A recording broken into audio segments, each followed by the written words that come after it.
Welcome to Night Dreams Talk Radio, where we cover the latest news on UAPs, aliens, Bigfoot, Sasquatch, and the great mysteries of the unknown.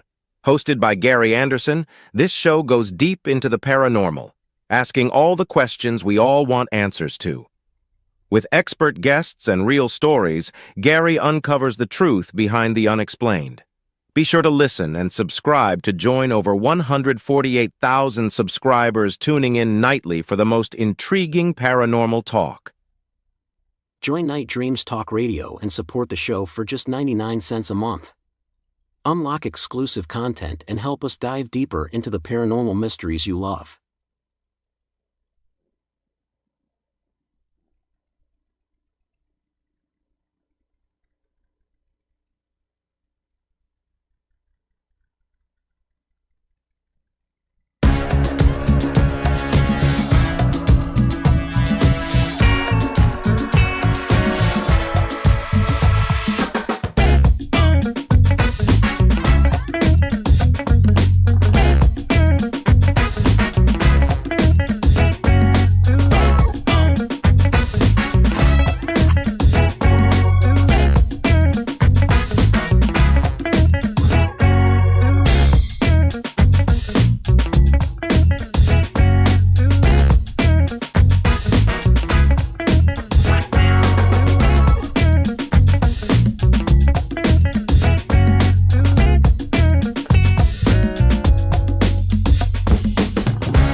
Who's friends with all the night dreamers, talking to you at night?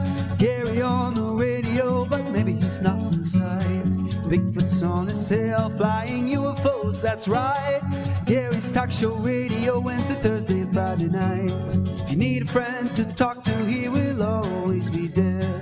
The Night Dreamers Talk Show will fix your despair. If you want to talk conspiracies, Night Dreamers is for you. Top secret case, alien space, it's Gary with the news. Tune in on the radio, don't let Big Brother know. They're listening to everything, even Gary's late night show. If you need a friend to talk to, he will always be there. The Night Show Dreamers Talk Show will fix your despair, because Gary's talking to you at night. Coming to you from the Night Dreams Talk Radio Network newsroom, I'm Guy Ticker with The Strange News. The Pentagon's new UFO website lets you explore declassified sightings info. Eventually, people will be able to submit their own reports of, quote, unidentified anomalous phenomena, close quote. I'm Guy Ticker. The Strange News is brought to you by Night Dreams Talk Radio Network. Do you have a strange story?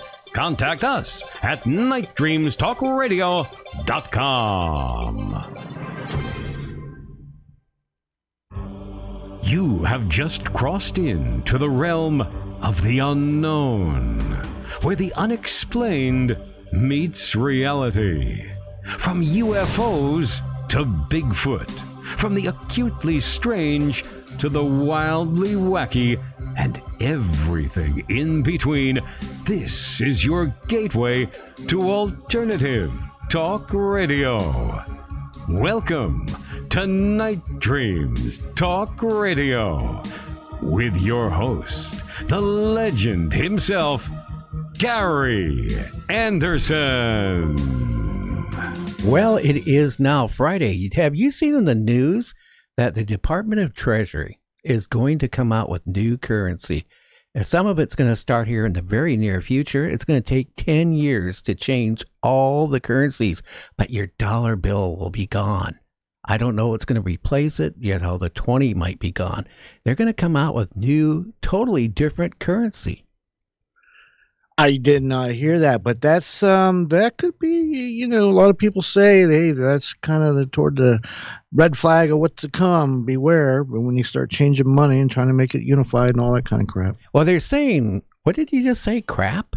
No. Yeah. Well, anyway, what they said, well, it's not because of that. They said for counterfeiting and make it more secure. But, anytime they come out with new money, you know what happens. And let's face it, the United States is basically bankrupt. And people don't realize that. I mean, what happens one day when they come out with new currency and whatever place, your dollar doesn't buy much anymore. You know that. What can you really buy for $1? You can't even get a newspaper for $1. No, and let's face it, if they need more money, just print it. It's not really based off anything, I don't really feel anymore, do you? What are they going to back it with? That's what I mean, yeah. It's so, you got a printer that's endless, just keep printing. I don't know. It's crazy how that works out. I don't know. Well, that's what is going on. So can you face it? And Bank of America is closing a lot of their branches across the United States. Yeah, that's not a good sign either. There's been other banks do the same thing. And as you know, retail stores and a few drugstores too. Yeah, well, they keep saying the economy is growing, but if it's growing, I don't know where. Maybe working for a hamburger place because, tech jobs and all that stuff are starting to disappear. And it's getting scary out there. Yeah, I don't know where these jobs are growing at. That's a good question. Matter of fact, you're right. A lot of the jobs, a lot of the places can't, especially fast food, they close early because they can't get people to work. Well, on top of it, America, during World War II, you know how many ships we were producing a week for the war? I mean, literally, we could build an aircraft carrier in 30 days. They were building, cruisers and destroyers in a matter of a week. Liberty ships were being cranked out so many by the week. And nowadays, to build a ship, it can take years. Why? Because we don't have the dry docks to do it, to construct them, many of them. And let's face it, we don't have the workforce, and I don't think we really have the technology or the labor force to create what we were able to in the past. Let's think about this. Look and go buy a toaster. Try to find one. It's made in the United States. Go find any kitchen appliance. It's made in the United States. Go find anything that's made in the United States. Yeah, that's a hard to do thing, especially a lot of electronic stuff for sure. And Mystic Port there in Connecticut, I used to go by there all the time. They used to build ships and submarines, and I don't even know if they do that anymore. I haven't been over there for years, but you're right. They used to pump that stuff out. They were a fine oiled machine. Yeah. And then we're talking about our Navy, is getting smaller. But again, look what they made a lot of bad mistakes with some ships that, were even out on the ocean for more than 2-3 years, and they mothballed them because it's not worth running them because they have too much maintenance costs.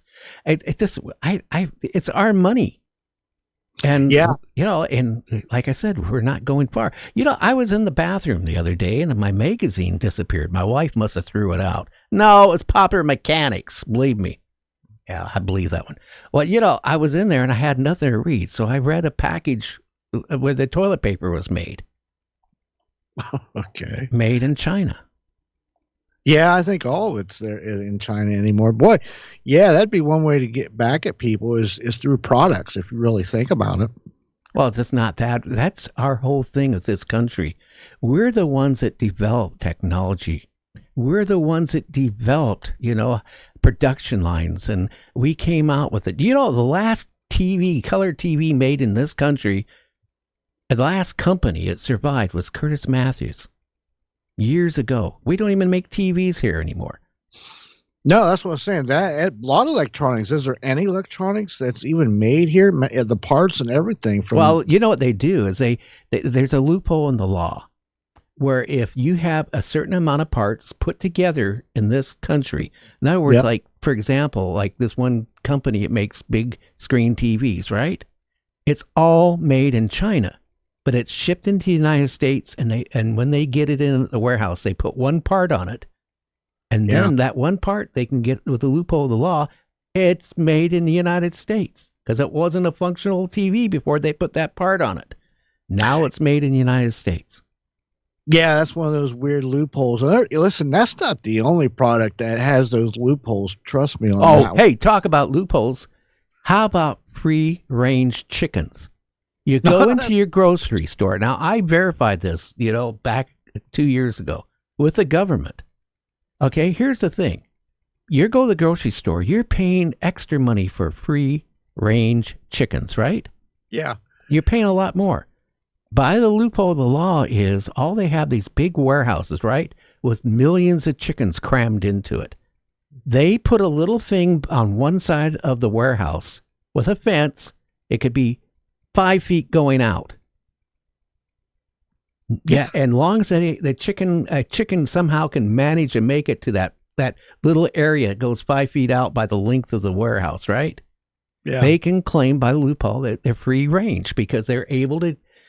That's another loophole. So you're paying all this extra money for something you think that, oh, gee, they're raised on a farm and they're running around. No, they're still in that damn warehouse. Yeah, every time I hear these slogans like free range, I think to myself, well, they're just not charging for the chickens ranging out there. They're not charging it. That's like when I hear sugar free, I'm thinking, well, they're just not charging for the sugar in the product because there's still sugar in the product. And the chickens, come on, let's face it, they're not roaming for free and they're not free roamers. They came and walk, most of them. They can't walk. If they walk, their legs break. Yeah. I mean, who's going to buy chicken with broken legs? And then they got them all steroided up. They look like weightlifters. It's ridiculous. Yeah, yeah. A 3-week-old chicken that's a full size. I don't know. We got a great show tonight. We're going to be talking about, Area 51, UAPs, TikTok, or Tic-Tac, I should say. I'm thinking TikTok because I get on that all the time. And we're going to just have a great show tonight with a great guest, James Goodall. So let's find out some information on him. You want to dig up this information? Oh, you don't have to. I got it right here. All right. Okay. How did a kid who grew up in the middle of a former apricot orchard that's now called Silicon Valley end up as one of the world's leading experts on the Lockheed Skunk Works, Area 51, and things that go bump in the night? Well, for Jim Goodall, it started with a handful of random events. His very first exposure, and ultimately his love for all things skunk works and airplanes in general, began with a brief encounter that cemented his fascination and love for airplanes. The time was 1950 or 51. Jim lived in a duplex not far from what was the small San Jose Municipal Airport. He was about 5 years old and had gone to bed just before sunset. As he was getting settled in, his dad went into his room and said, "There's something coming, and I think you should see it." They went outside and saw not one, not two, but 24 Corvair B-36 Peacemaker heavy bombers on their way to Travis Air Force Base. Jim was hooked. Moved forward a few years, and his family now called Los Altos, California, home. In 1954, his best friend's dad was commander of Moffett Field Naval Air Station. At the time, one massive base with over 400 aircraft assigned there. On one particular day, his friend said he had something to show him. There was an area roped off with curtains shielding something very special. There were no guards, just a sign that read, "Off Limits." Too tempting for a couple of 7-year-olds. Behind the curtain was the still-secret Lockheed XF-104 Starfighter. Jim's friend then threw down the gauntlet. Get in the cockpit. So he did. And the latch malfunctioned. He was stuck. The only way out was to call the Marines and the Shore Patrol, and they were pissed. Nearly 70 years later, Jim reports, his butt still hurts. Fast forward to March of 64. Jim was an 18-year-old airman second class on temporary duty at Edwards Air Force Base. At approximately 3:15 p.m., Jim Goodall saw what was to change his life forever. On the XB-70 test pad was what he first thought was the North American X-15 rocket plane. But the people were way too small. Much to his amazement, he had his first glimpse of the incredible Mach 3 Plus Blackbird in full afterburners, the YF-12A. And Jim has never been the same. Well, James, have you been staying out of trouble? You were talking to me? Yeah, I'm talking to you, Jim. Yeah. No, I sort of I thrive on it, and it's just what I do. And my passion has not. I mean, I saw my first blackbird 60 years ago this year, And it's affected my entire life. I became friends with Ben Rich, Kelly Johnson's replacement at the Skunk Works. Ben and I talked for off and on about once a quarter for over 20 years. He'd either call me or I'd call him. And that was one of the reasons we got a blackbird in Minnesota for 15 years, because Ben called me up in August of 89. And he said, Jim, I said, I got it from the horses. He was going to say the horse's butt, but he didn't. He said the horse's mouth, that the blackbirds aren't going to make it through Congress. And if anybody could scrounge one, it was me. And I did.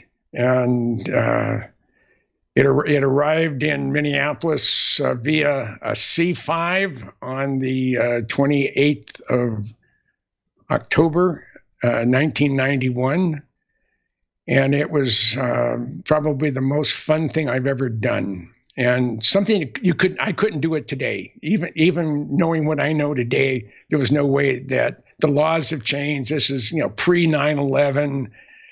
You have all the Karens that are running around in the military, and you have.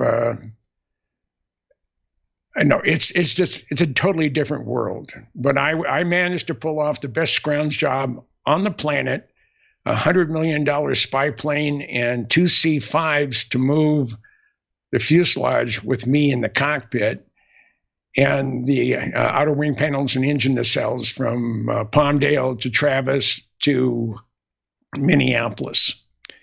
And it was just one of the most fun times I've ever had in my life, and a dream come true. I was responsible for the care and feeding of an A-12 CIA blackbird for 15 years, until the rats at the Air Force Museum figured, well, since there's limited access to your museum, we're going to send your airplane off to this headquarters of the CIA, where there's no access to see the airplane unless you work for the CIA. So that was probably my crowning achievement when it comes as far as the blackbirds are concerned. Well, the blackbird, was developed, what, in 1959?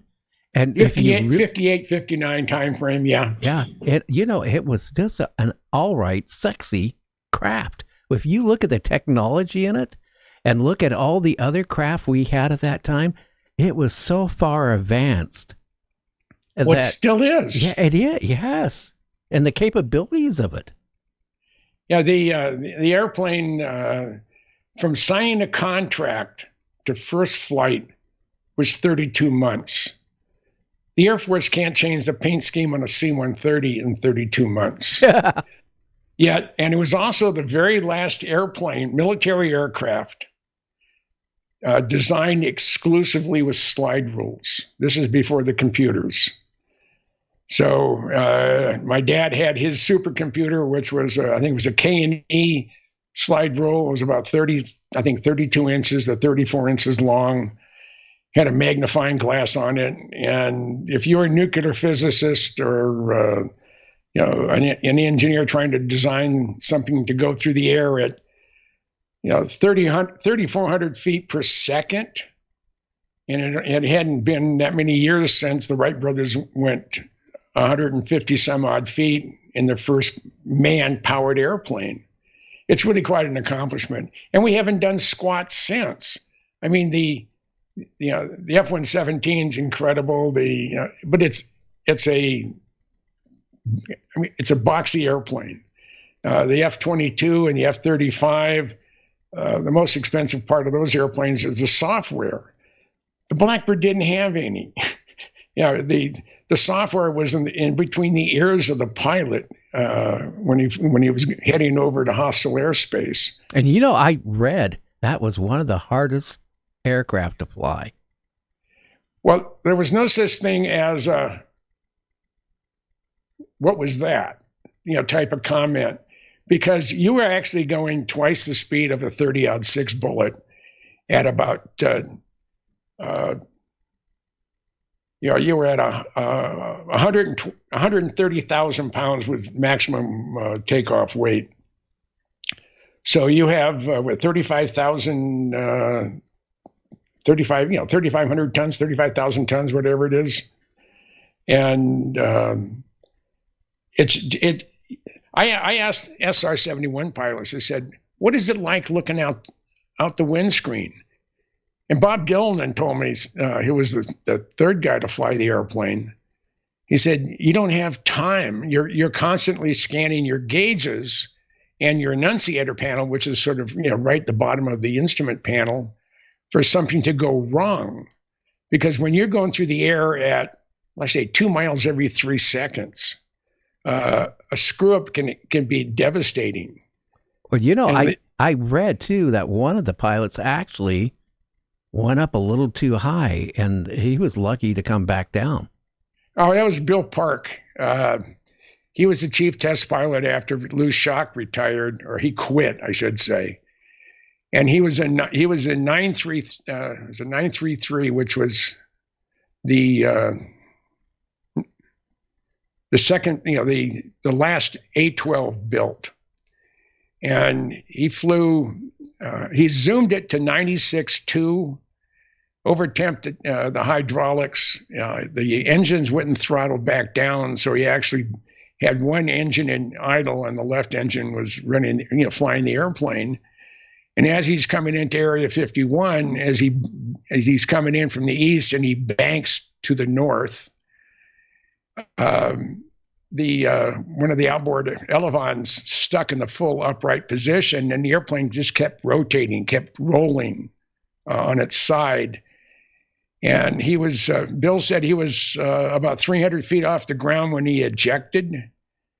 And he was the second person to do that, by the way. And his parachute opened, he made one swing, and he was on the ground. When Mel Vavadich lost 928, he was on takeoff roll, and they had accidentally switched the outputs of the stabilization augmentation system, a thing that actually flies the airplane. And it reversed the pitch and the yaw outputs. So when you had pitch, you had yaw. When you had yaw, you had pitch. And that's just a formula for disaster.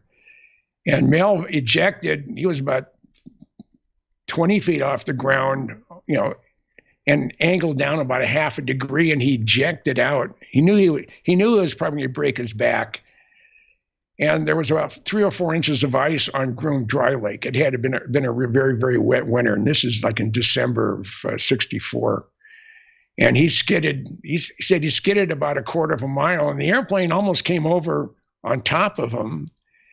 And he got out of the seat, and he couldn't feel his legs, so he's on his elbows, and he's trying to get over to the ambulance that had arrived.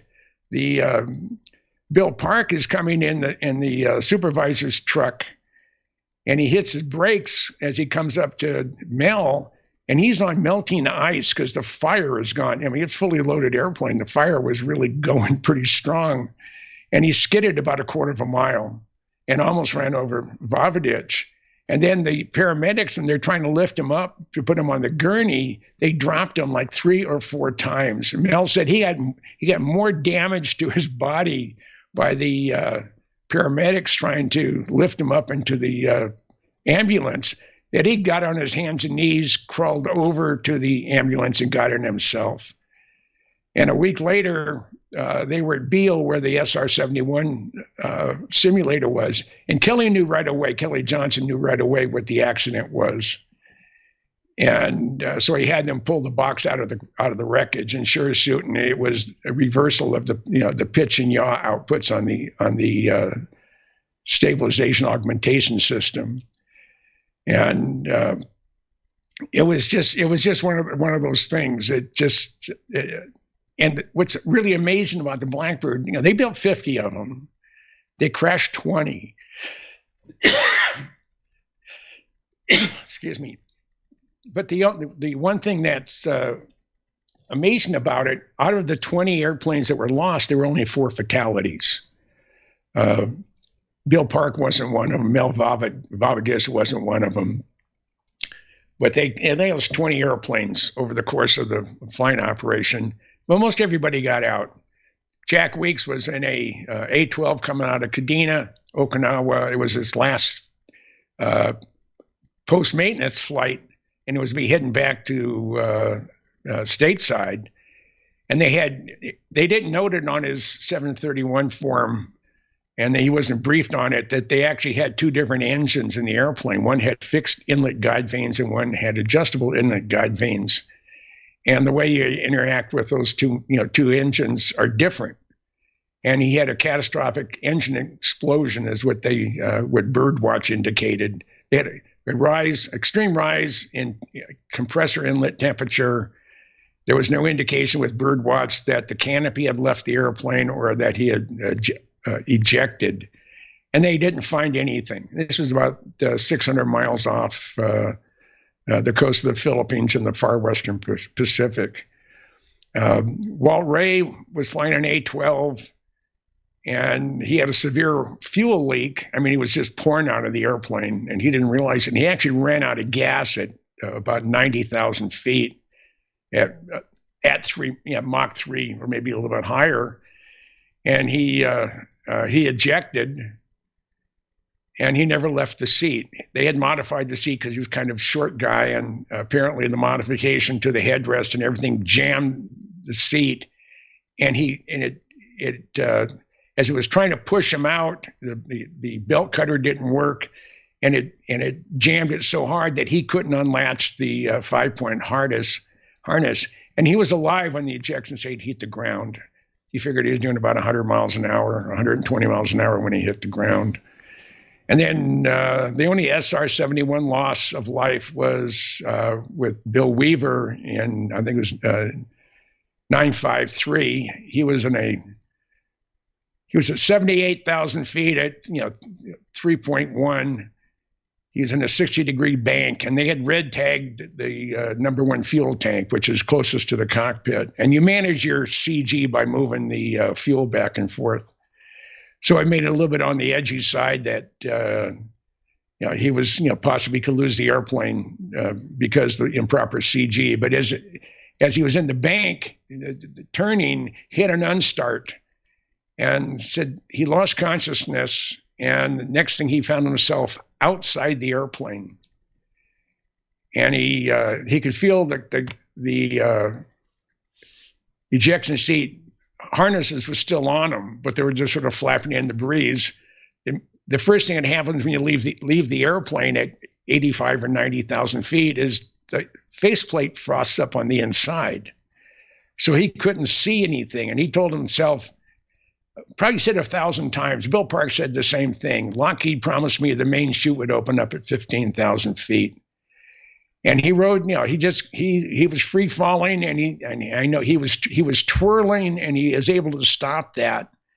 And then at 15,000 feet, the main chute opens up, and he's looking for his backseater. Jim's there, and he's trying to open up his visor. He's now out of oxygen, but the latch mechanism was broken because he left the airplane at 2,000 miles an hour, and he just sort of get a glance of a chute about a mile or so away.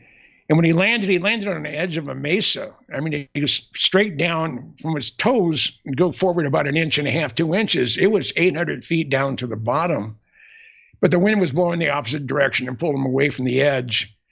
And he heard a noise of a helicopter, and there was a rancher who had it was probably a Hiller, like they had in the TV series MASH, the bubble canopy, the open boom. It landed. They said, "Hey, I saw your buddy. He's about a mile from here. Hop in." So he had released his parachute and had his helmet off, and they got in the helicopter, flew to Jim's location. And Jim, apparently, when the airplane was starting to break up, he tried to eject. He hadn't lost consciousness yet, and when he pulled the D-ring between his legs, the canopy was jammed and it broke his neck.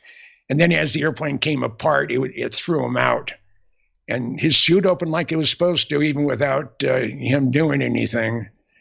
But that was the fourth loss of life. There was a lot of times when you really had, you were really puckered because of problems associated with the airplane. But it's And that's one of the things I enjoyed the most in doing research on the blackbirds were all the funny stories.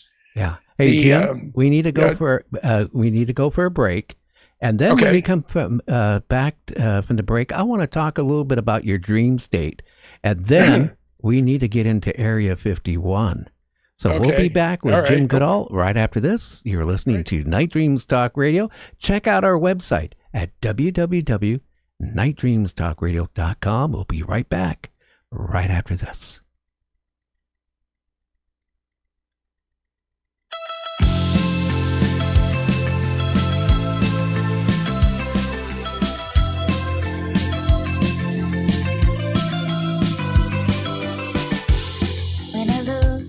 The sun going down to other skies. All I want is to be there with a new state of mind, a place I've never heard of. I will walk like a nomad.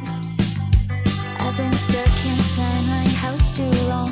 Can't stand being all alone, wasting hours on my phone.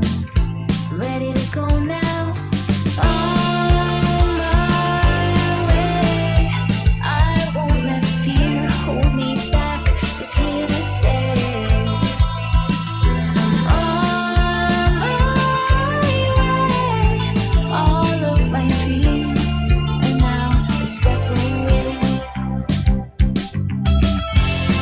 Take a journey of adventure and discovery for the enigmatic giants of the forests. Read On the Trail of Bigfoot by Mike Dupler. The author himself describes it this way. Having found possible Sasquatch evidence, namely trees driven into the ground upside down, thought to be territory markers, led me to investigate this creature in my native Ohio. Several years and many forays into Bigfoot territory, I have found incredible evidence, which inspired my book, On the Trail of Bigfoot. Bigfoot is alive and has many fantastic abilities. The evidence is out there for all to see, but you need to know what to look for. My book will inspire those who have answered the call to seek this elusive creature, the Bigfoot. The truth is out there. Read On the Trail of Bigfoot by Mike Dupler. Available now at Amazon.com, BarnesandNoble.com, and IndieBound.org. Get ready for Night Dreams Talk Radio with the legendary Gary Anderson, where we're reigniting the spirit of classic talk radio from the 80s and 90s. As one of the fastest growing alternative talk shows, Gary dives into the mysteries of UAPs, UFOs, and the enigmatic Bigfoot, along with Earth changes and more. Don't be surprised if you tune in one day to hear a famous movie star or singer share their own paranormal experiences. Gary brings you the top guests, captivating stories, and unforgettable bumper music that'll take you back in time. So, buckle up and let your dreams take flight. An extraordinary journey awaits.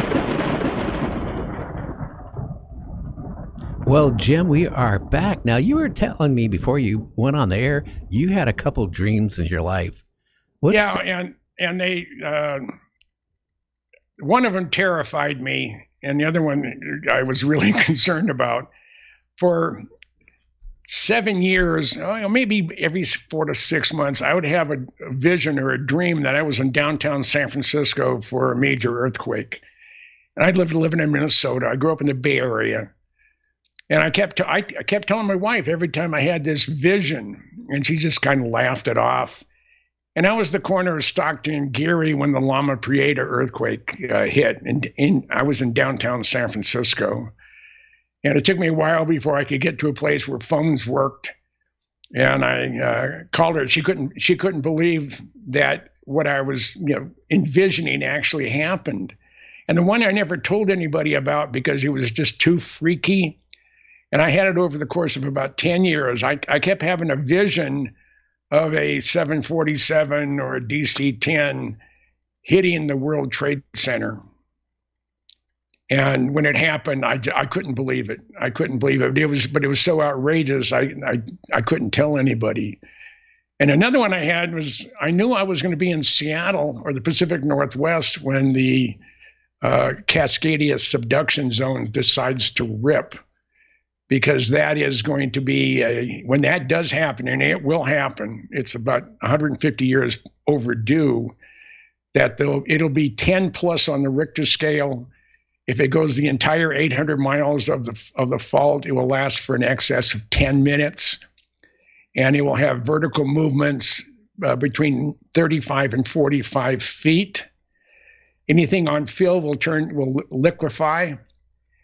And the volcanologists and geologists at the University of Washington said when it does hit, and it's not an if, it's just a when, when it does hit, and if it goes the full length, there won't be anything left west of I-5 from Vancouver, British Columbia, all the way down probably to the California border. And this fault actually goes down almost to Eureka, which would be put it next to the San Andreas fault, so it could light that one up. That could trigger that one. Yeah, and the scariest one, and this was a number of years ago when I was in the Big Island. This is before I moved to Hawaii. I was talking to a volcanologist there at Kilauea, and he said, "Did you notice the crack on the road as you drove across?" And there was a sign pointing it out. And this is before Kilauea got active. And again, I said, "Yeah." And he said, "Well, what's going to happen eventually? That the crack is going, it gets larger. You can measure it with a Stanley tape measure. If you go there once a week or once every couple of weeks, you can actually see the movement." And he said, when it goes, not if it goes, but when it goes, if it goes in bits and pieces, it'll be okay. But if it goes down all at one time, it's going to drop 60 cubic miles of the Big Island into 17,000 feet of water. And they figure that on the entire Pacific Rim, from Antarctica to the Aleutian Islands, from Japan to San Francisco, and I'm talking about the northern hemisphere and the southern hemisphere, anything that is on or faces the Pacific Ocean, there'll be nothing left within 150 miles of the shore. And that is really scary because, they are prepared. If you go up and down the Oregon coast, even in Canada, Vancouver Island, all that, all the way up to Oregon, they have signs. If you're on the, the road, it follows the coastline, just in case that big wave comes in, that advises you to, they have emergency roads to take to try to get out of the way. But, if you think about that, again, we've had Dr. Alan Miller on the show who predicts the same thing, that it's a matter of time and it's going to happen. And, one of the volcanoes in Oregon is starting to smoke right now, and they're worried about it could go active. And that is on one of those chains. All of the volcanoes from Mount Baker down to Mount Lassen in California, the magma chambers are filling. Mount Rainier is filling. Mount Adams, I think Mount St. Helens is starting to fill up again. Mount Hood. I mean, you just follow the chain all the way down to Northern California, and is this going to be the end of days? I'm not a religious person, nor do I read the Bible, but I do believe in God.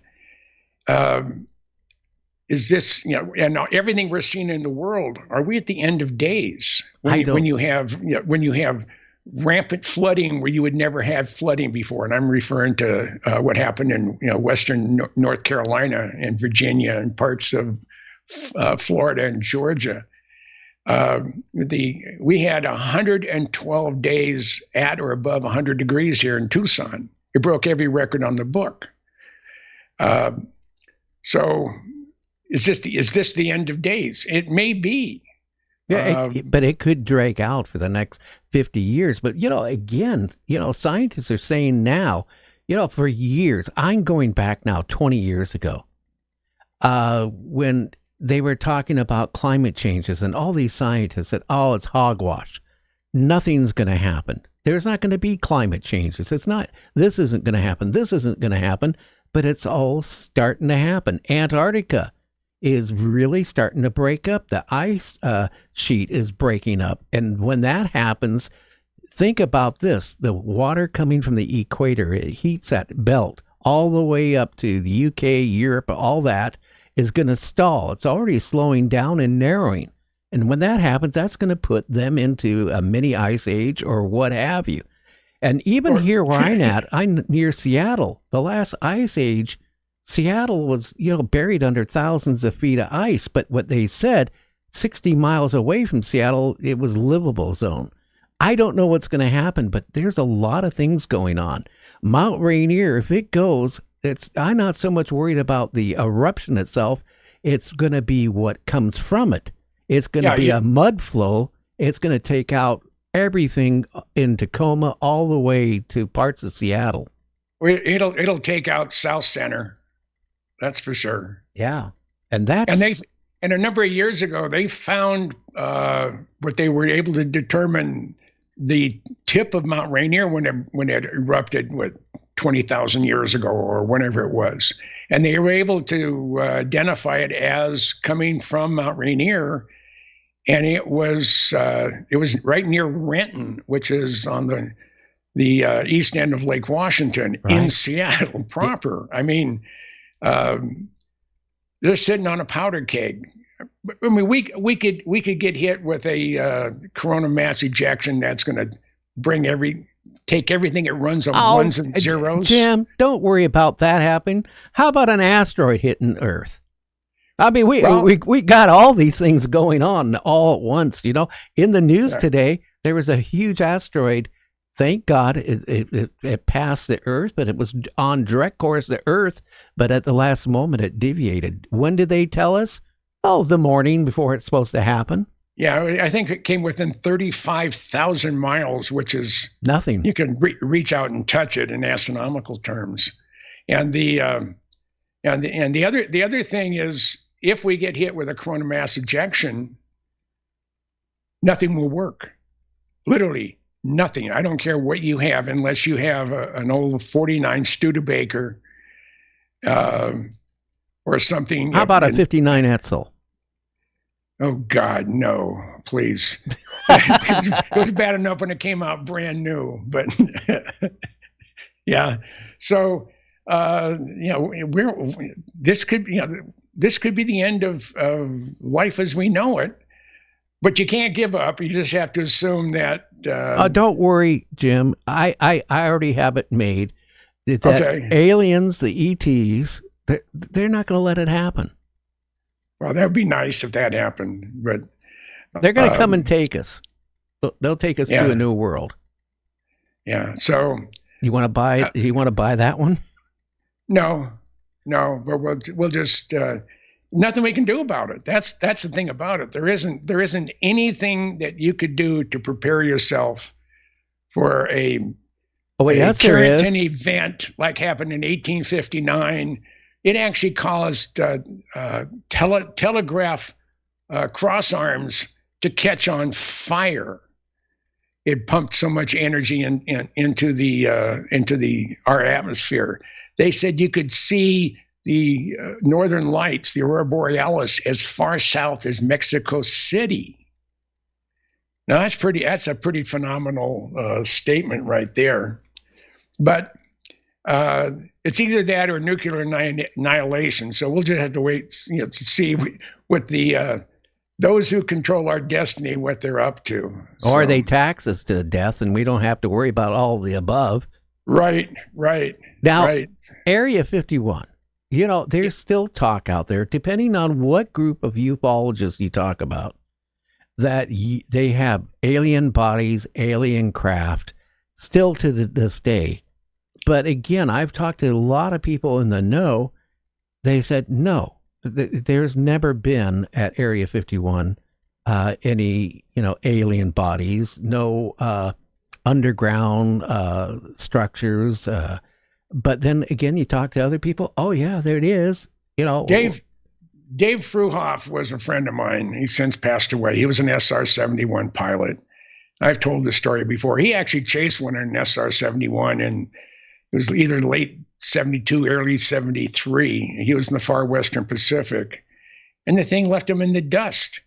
And when he retired from the Air Force, he had the equivalent of a Q clearance, so he could get a job as facility manager at a government location. It turned out to be Area 51, and I interviewed him after he had retired from that job, and I said, okay, you were the facility manager at Area 51 for 6 years. You got there in 79 or 80.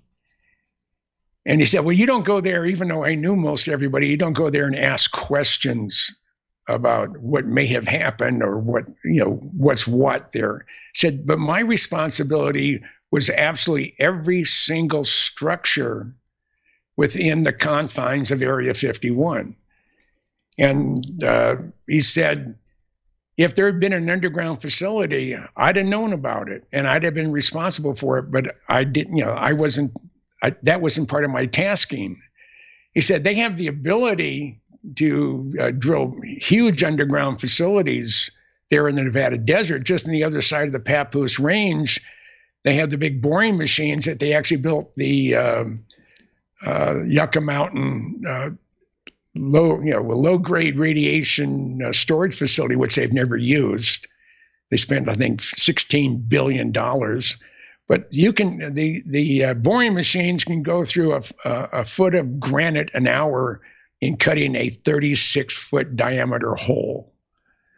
So I know people who have verified that S4 does exist. I have a friend of mine who I got to be careful what I say. A friend of mine who's been present for most every special project craft to fly. He said that 90 to 95% of what we are seeing, either in the daylight or at night, UFOs, whether there be a Tic Tac, whether they be a TR-3B or whatever, or a sports model like Bob Lazar worked on. He said, 90 to 95% of what you're seeing are man-made. They're ours or other countries, but they're ours.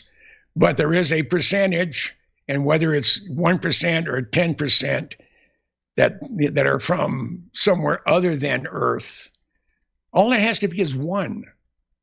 If you can prove that one of them was not developed and built on this planet, then yes, you have the evidence to say we're not alone. And that's a question that people ask. What's more frightening, that we're not alone or we're the only ones? But can I ask you a question, Jim? If we had, or other countries had, this advanced technology to basically fly at such high speeds, be it a drone, be it human controlled or other, they could rule the world. Yeah, they possibly could. I mean, I am blessed by having the former president and general manager of the Lockheed Skunk Works as a friend of mine, and we spoke off and on, probably around quarterly, but about 4 times a year. And that was Ben Rich. And when he retired in 90, I think he retired in 90, he retired at the end of Desert Storm. And in 93, he was a keynote speaker at the aeronautical school, graduate school at UCLA. And one of the comments he made, and it was in part of his prepared text, is today, now this is 93, 94 time frame. So it's what, 30 years ago. It's a long time ago. He said, we have the ability to take ET home.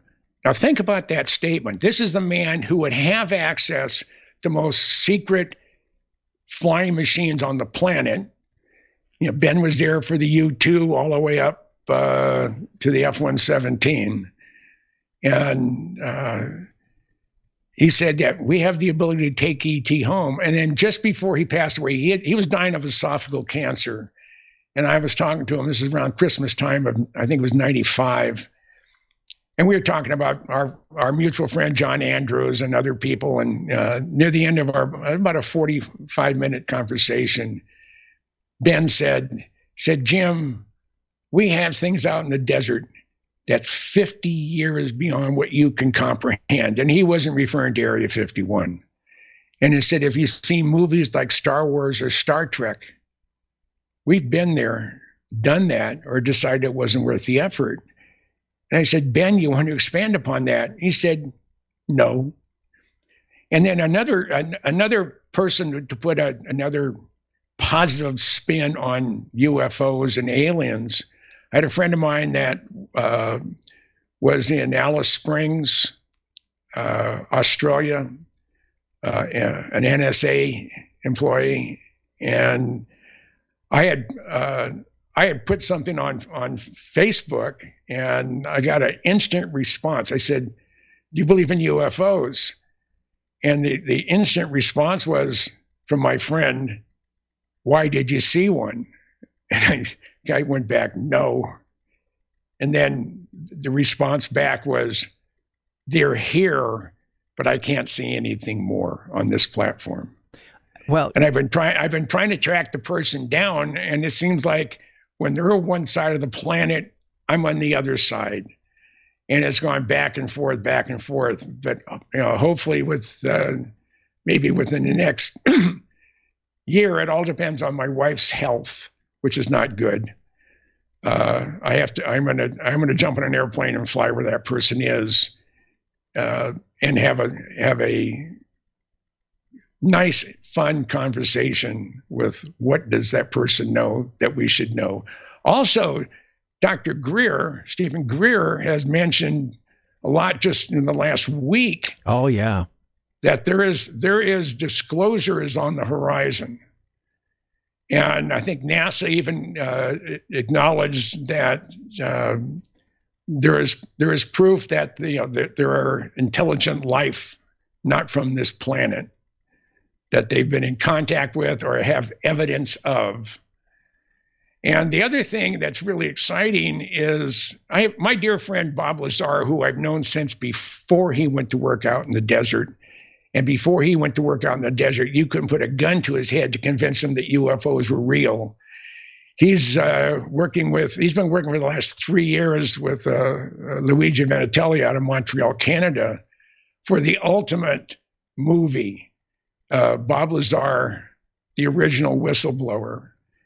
And apparently, Bob had kept something to himself for the last 35 years that is going to be in the movie. And apparently it will blow you away. And also there is a possibility of seeing something that is literally out of this world once the documentary comes out. Now I asked Luigi, where is it going to be? So we hope to have it in Las Vegas, and he said if it's at all possible, we're going to see if we can have it at the Sphere there, right off of I-15. That'd be interesting. Oh gosh, yeah. Now, we only got a couple minutes left. Our time has gone by so fast tonight, Jim. Okay. It always does. I mean, it just boom, it's gone. I know. I wish that's how. You know what? When you get a certain age, have you noticed time goes by faster? Oh God, it's almost 2025. I'm going to be 80 years old in March of 2025. No, I told you, you're only going to be 8. In my heart and my soul, I'm either 15 or 35. And sometimes 12, but I don't feel my age. I don't act my age.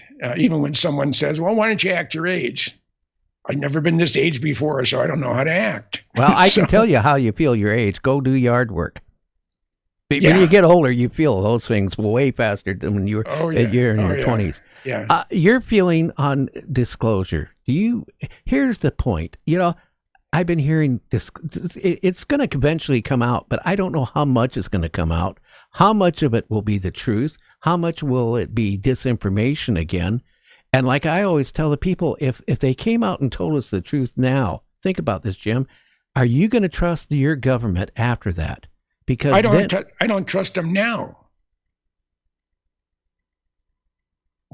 Well, well, there's some people that do. Yeah, but I don't. I mean, I don't know. I just the federal government is what it is. It's a millstone around our neck. Well, if we have, it's a necessary evil. So that's the best way I can put it. Well, if there is aliens out there that are hostile, or they like eating humans for some reason, we need them to go to Washington, D.C. And if they go to Washington, D.C. and hit the Congress and the Senate and the White House, we don't have to worry about the aliens after that because they're going to starve to death almost instantly. Yeah. No, I just I've had a gut feel, and that's all it is, the gut feel, that in 2025 and possibly before the end of the year, there could be a crack in the disclosure vault door that we can peer in. I think once it starts getting released, if and when that time ever comes, I think everything else will come in rapid succession. I hope so. I had Lewis on the show talking about his new book, but yet, it was no concrete anything. And I was kind of disappointed on that. I was hoping we could get in a little bit of meat, but every time I'd ask him the question, I can't talk about it. Well, yeah, he's either willing to stick his neck out or he's not. I mean, I run into a number of people like that, like my friend who was in Australia. They said that, hey, I can't talk to you on this platform, but they're here. So if they're here, where are they? Do they look like us, or are they greys, or reptilians, or men in black? I mean, I think when it does happen, and it's only a matter of time, and hopefully I'll live long enough to see it. But when it does happen, I think it'll be such a shock to everybody's system. Not those who have an open mind, but a majority of the world doesn't. The majority of the world, a bunch of Karens or scaredy cats about things that go bump in the night. And I think one of the major reasons why religion doesn't want it, because religion is the glue that holds most of the civilized world together. And if all of a sudden that is fractured and doesn't exist anymore, then, maybe you don't mind going to prison for the rest of your life, but you don't want to get executed because you killed somebody. And in some cases, that's the thought of going to hell if you're executed for committing a capital crime is enough incentive to keep a lot of your neighbors from going out and killing some of their neighbors because they've been a pain in the butt for 20 years or 30 years or thrown their garbage over the fence or whatever. And the only thing that keeps that at bay is one arrest. But if that doesn't bother you, and for psychopaths, that's one of them, but it's the fact that, you are going to go to hell. And what I've read about going to hell, it's not a very pleasant place to be, even though we experienced 112 days of it here in Arizona this year. Well, hey. So I almost feel comfortable if I went there. Hey, it's kind of cool down here. I mean, how that happened. Well, we're all out of time, but you remember the movie Little Nicky? Yeah. Okay, you know where Hitler ended up. He ended up in hell. Yeah. And every day he had to have a pineapple inserted up his rectum. You couldn't have any worse hell than that, could you? No, and it's that's where the politicians are going to go, but they're not going to have pineapples. They're going to have coconuts. No, pine cones, big pine cones. Yeah, with ants. Well, hey, Jim, I want to thank you so much for coming on, and it's always fun having you on. And I'm glad I could accommodate you on short notice, and any time. Okay. If I'm free, I'm more than happy to come on board. Okay. Well, even if you charge me 2 cents, I'd pay it. Okay, that sounds good. Okay, my friend. Good. You take care. All right. Okay. You have a good one. Uh-huh. Adios. All right. Bye-bye. Well, James, we got a great show coming up for another half an hour, don't we? We do. We have Mr. Barry Livingston coming up in just about 2 minutes. Yeah, and we're going to be talking about his movie career, what he's been doing lately, maybe a little bit of paranormal. But I still like him from the TV show, what I grew up kind of watching a lot of, with Fred MacMurray, My Three Sons. He was Ernie. And I never knew the kid that played Chip on the show was his brother. But we're going to talk all about that too, right here on Night Dreams Talk Radio. So we're going to be right back, so don't go anywhere. For the people listening to us on the app side, we're going to sign off right now, but you can catch us on YouTube and a few radio stations. So we'll be right back right after this.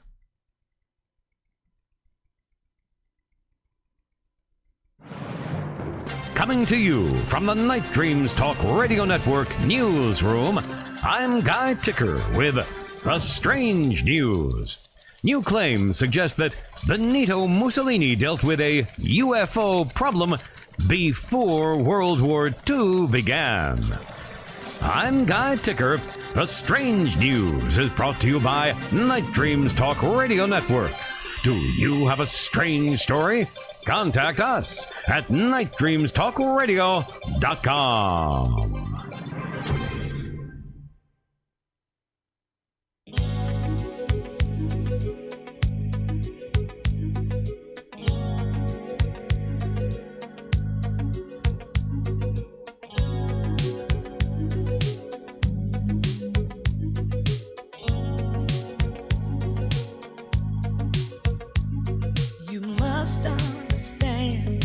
Touch of your hand makes my pulse react.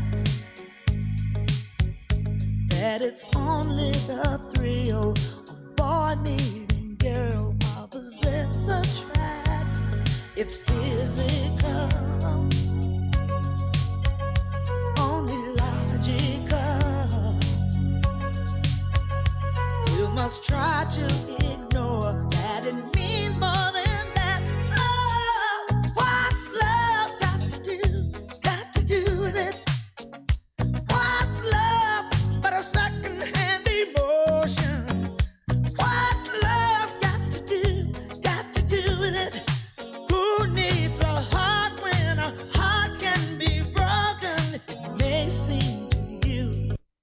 Time slips. A haunted office building on a haunted street. A haunted coal town. Mysterious black cats. Unexplained light anomalies. UFOs, UAPs in the air and on the ground. Bridges in liminal spaces. Cryptids, shamans, and a werewolf. Disclosure. You don't need a ranch in Utah. All this and more happens in rural southwestern Pennsylvania.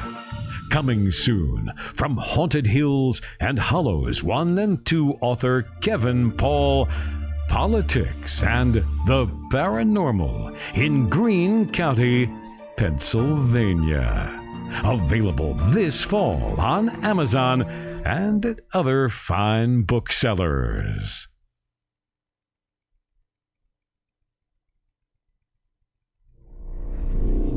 Welcome to Night Dreams Talk Radio with the legendary Gary Anderson. From UFOs to Bigfoot and everything in between, we explore the strange, the mysterious, and the unexplained. Join us for one of the fastest growing shows in the world of the unknown. And we are back. JC, do you really think we're going to get disclosure? No, not in the way people think. No, it can't happen because too many people will get thrown under the bus. Too many people be allocated for too much money, allocated for years. No, it's just a lot going on. Too many variables. I can't see it. You know, some of the people who have been talking about this subject for years, I'm not going to mention their names, but they constantly are flip-flopping with different things constantly. I mean, from what they originally said years ago to now, their stories keep changing. So how do you believe? Are they really trying to give us, and get the government to come out and give us the information? Or are they, in a way, spreading disinformation to keep us more confused? Well, that is some of the theories. Maybe they are there for hidden agendas to spread, like you say, disinformation. But there's so many variables that go into this whole big soup pan of UFO disclosure. Where do you go? Who do you believe? These are the questions, and how do you discern which is which? You can't. That's the whole thing, and that's the whole point. It's like a hornet's nest all stirred up right now. You know, a lot of things when I was young, I remembered. Shows like Dr. Welby, I Love Lucy, My Three Sons, F Troop. You know, shows like Andy Griffith's shows that were wholesome that you could actually watch and enjoy. And then after that, we started getting into, well, cop shows. Well, before that, then cowboy shows like Bonanza. And we went through that cycle. Then we went through detective shows, police shows. And now you go on and all you see is blood on TV. I don't care if you go on a cable show and watch a show, it's somebody getting shot or there's zombies or this. I tell you, it's not wholesome for young people. And maybe it's because now, as one of my grandkids called me an old Bart, but when you really think about it, you know, because of video games and the internet, we have lost something. Think about that, JC. Let's find out about our guest. Yeah. Barry Livingston, My Three Sons, Mad Men, The Social Network, as Nick's high school coach and MMA trainer. A true Hollywood survivor, Barry Livingston is a rare former child star who turned early success into a lifelong career. Perhaps best recognized from his 8-year run on the 12-year hit series My Three Sons, and most recently for his roles on Mad Men and The Social Network, Barry Livingston has wisely managed to reinvent himself over the years. In the now iconic role of Ernie Douglas, he practically defined the prototype of the word nerd, buck teeth, horn-rimmed glasses, and all. Barry Livingston survived the stereotypes, the dangers of sex, depression, and drugs that seem to plague former child stars, to become one of Hollywood's most respected working actors and the quintessential family man.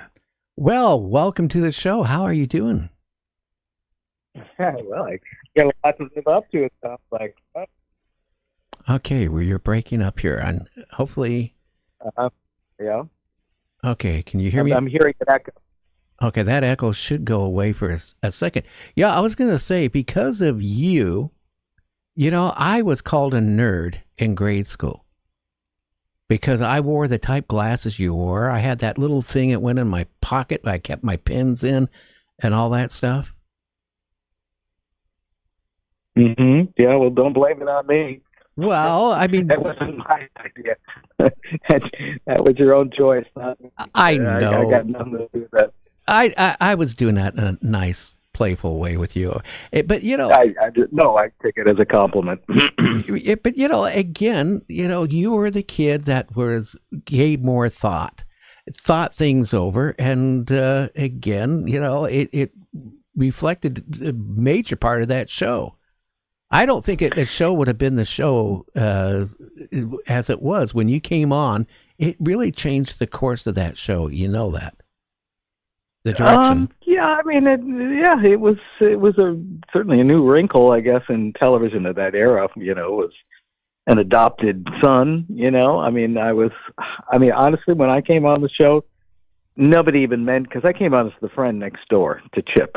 Right. And nobody mentioned at that point to me, you know, it wouldn't changed anything that I would have done in terms of my performance.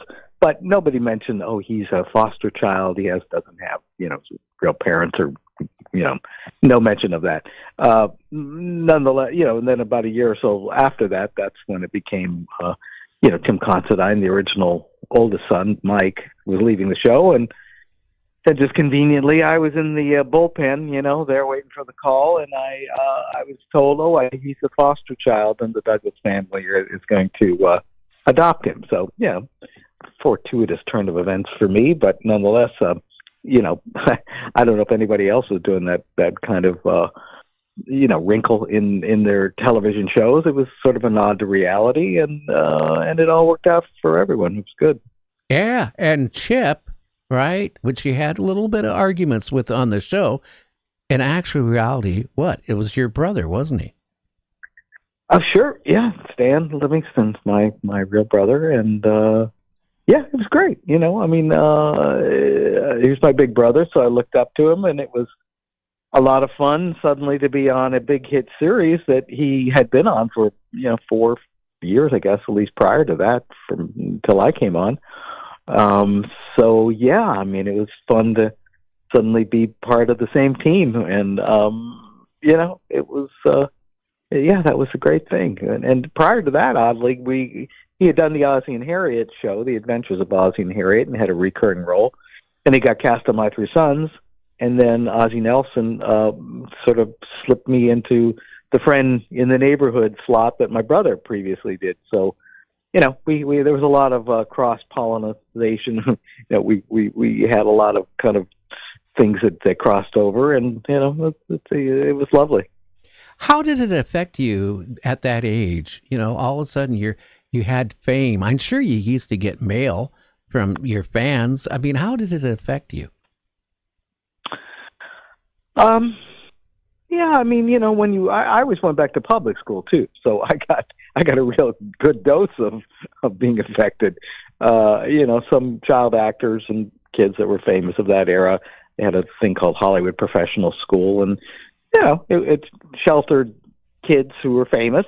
And on a TV series, it was all the other kids that were on TV shows, and to my credit, my parents' credit, they decided they wanted me to get a real taste of reality, and it presented challenges. Suddenly being famous in a public school, and kids, wanting to either befriend you for all the wrong reasons or pick on you for all the wrong reasons.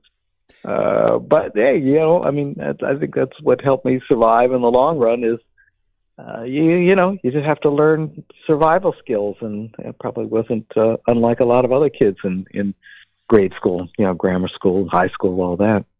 I at one point, because I've been in radio now 55 years, I only played, I think, 2 radio stations in my life. It's all been talk radio or news and stuff like that. But the 2 radio stations I did was playing top 40. And one station was a very noted radio station. And, I used to get all these young girls calling me up, and I'll be honest with you, I was single. I dated, a lot. And it went to my head, I'm famous in this town, right? And the day the only radio station I got fired was one of those. And that's the only radio station I ever got fired from. And then I was out of a job for about a month, and I was lonely. I had my little book. It wasn't a black book. It was like a notebook with phone numbers, right? So I started, I want to go out tonight. So I call up, such and such. Oh, I really don't want to go out with you because you're not on radio anymore. Oh, well, then you didn't want to go out with that person anyway. No, but then I called. Then I called the next one, and the same thing. She said, "Well, you're not on the radio anymore. You're not famous." Ooh. So it really went to my head that sometimes you think you have fame, but you don't. Yeah. So at that point I figured, fame comes and goes, and I probably know that just as well as anybody else. Because, but yes, anytime I ever tried to use the fame card, it never went well. It never got me anywhere with trying to date women. I don't, maybe because I was essentially just a nerd trying to, scramble his way into getting some kind of a relationship with somebody. I had dates and I went out with people, but I just never kind of succeeded. And I think there were other guys that knew how to play that perfectly. I just never got that down that I, could, and nobody seemed terribly impressed that I was Ernie. And, so that was okay. I mean, and not like I was lacking any kind of, sad Saturday nights, but fame is a very, very weird thing, and people have a lot of assumptions that they make about you personally because they see you and you think you're famous and your life is nothing but nonstop cocktail parties and premieres. That's just it's a real misconception that I, particularly on Facebook, which I'm pretty active on. I find that all the time, that people have this, assumptions about me and my life, and I have to say sometimes, my God, you don't know anything about me, Barry, me personally, my personal history, my ups and downs, my successes and my failures. You don't know anything about that, and you see fame and you think that's a calling card for, happiness and power and blah blah blah, and it's silly. It just is. It's not that way at all. You're just a real person, or I am just trying to navigate through all the ups and downs of life and my career. Well, it was like when I met my wife, she asked me what I did, and I told her, and she goes, "Oh." Like it was no big deal. Yeah. So it was no big deal to her. That actually was a good point. That's funny. But well, I'll tell you. I mean, I'll tell you how I met my wife. Now, this is bear with me. Okay, it's a little bit of an odd story. Really weird. I mean, do you want to hear it? Or yeah, I want to hear it. We can talk about Ernie endlessly and all that. But I met my wife in 1980. Very crowded bar, kind of a club scene. Strange enough, that's not really the type of person she was, but she was out with friends and didn't want to go home. Everyone else went, and I was out, on my own that night, Saturday night, the height of the urban cowboy craze. It was the, country western bar kind of a scene. Anyway, big crowded place, empty seat next to me, and she sat down. So, right there, you go, wow, that's serendipity. I guess this is meant to be. Very, very loud bar. So I said to her, let's, obviously a very attractive woman sat down next to me. We started to chit chat, and I don't think she knew who I was. I mean, I don't think that I can't recall, but honestly, I don't think that was part of the connection there. But I said, let's go somewhere quieter. Okay, here's where the story gets interesting. We walk outside. Very crowded, scene outdoors, people walking back and forth on the parking lot Saturday night, 11:30, and there's this big green lawn in front of this club restaurant, and there's a girl laying on her back, just flat out on her back, and I'm going, I said to Karen, my wife, I said, wow, let's go see if she's okay. And, anyway, we walk up, her dress was covered in blood. She'd slashed her wrist. Oh, and wow. So I was like, oh, my God. And my wife was in med school. And this is 1980, so there's no cell phones, number one. There's no 911 that you can call, for emergency things. You had to, find a phone booth. Anyway, she started giving the girl CPR. She told me to run back inside, and they, got a doctor, made an announcement over the, speakers if there's a doctor in the house, emergency out in front. So the doctor showed up, and anyway, that was it. That was how we came together. And again, circling back to fame, I don't think fame had a damn thing to do with it.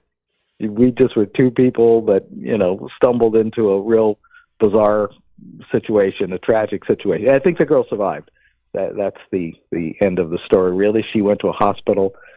My wife's sister worked at that hospital, and she said a Jane Doe came in, and somebody without ID, and survived. So there you go. That's my story.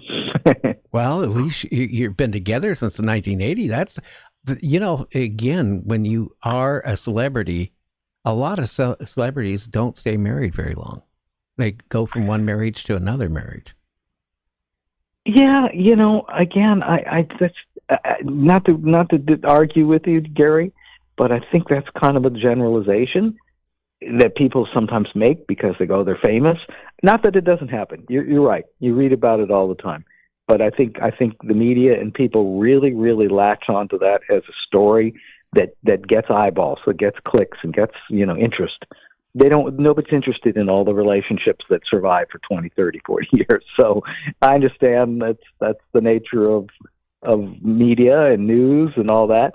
But again, I know many people of my friends who are in the entertainment business, actors, and they've got very long relationships with people. So just to give a little balance there, you're right. People do, you hear about it all the time, but on the other side, I see people that are famous, semi-famous, and they are together still. So, my dad's friend, James Garner, again, long term, his marriage was solid all the way from the start to he passed.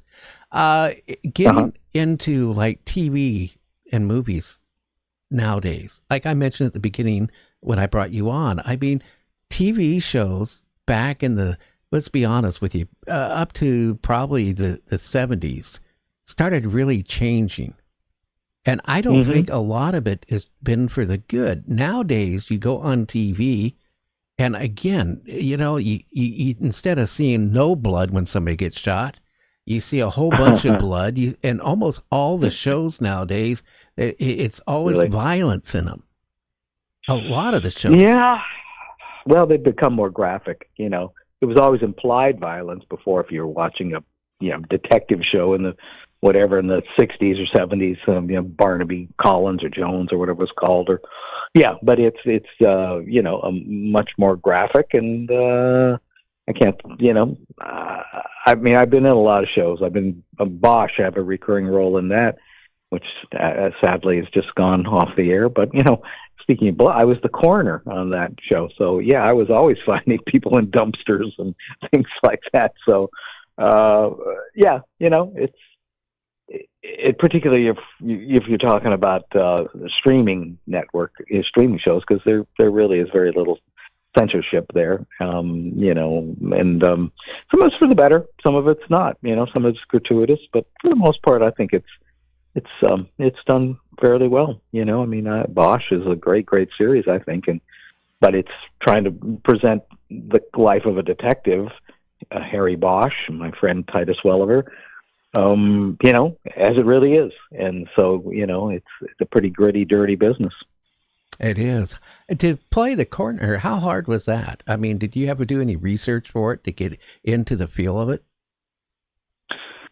Yeah, I mean, I think I had played guys like that before. I mean, but not to say that I didn't try to look into the field of forensic medicine, and they're pretty much scientists, those guys. They're collecting a lot of information, data, DNA.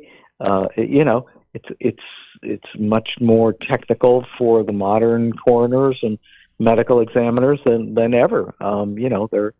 They're truly, they're doctors, but kind of having to figure out crimes, just putting together, odd pieces of DNA and things like that. So, I didn't, honestly, I can't recall. I don't think I did that much research on it. I understood what these guys do and just went with that.